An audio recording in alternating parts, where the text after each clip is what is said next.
un profane, toutes les gouttes d'eau se ressemblent. Pour celui qui sait observer, une goutte d'eau prélevée à Pointe-aux-Outardes est plus riche qu'une goutte d'eau au sommet de l'Everest. Cette goutte bouillonne d'éléments nutritifs. D'où vient une telle quantité de nourriture? Principalement des nombreux milieux humides qui ceinturent la réserve aquatique Manicouagan.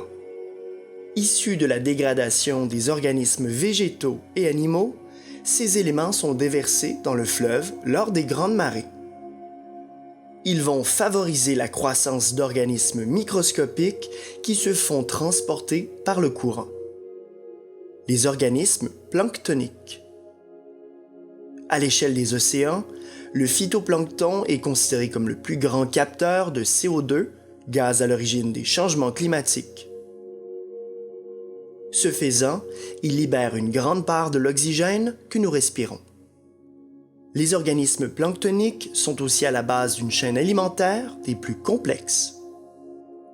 De nombreux poissons vont trouver dans la réserve aquatique Manicouagan un endroit de prédilection pour se reproduire, la quantité de plancton étant suffisante pour alimenter leurs larves, notamment les harengs, les capelans, les éperlans et les lompes.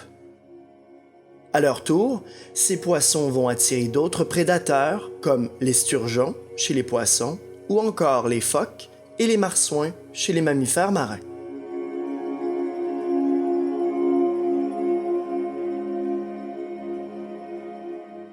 Les oursins, les buccins, les fameux bourgots et autres littorines profitent également des différents habitats qui se trouvent dans la réserve aquatique Manicouagan.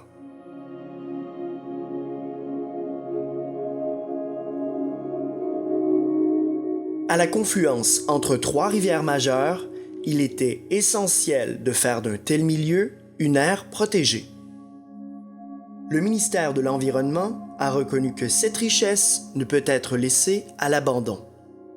Cette reconnaissance souligne les efforts entrepris par le milieu afin de continuer à profiter de cette manne tout en permettant aux futures générations de conserver un milieu essentiel à notre survie dans lequel on trouve source de nourriture et source de plaisir.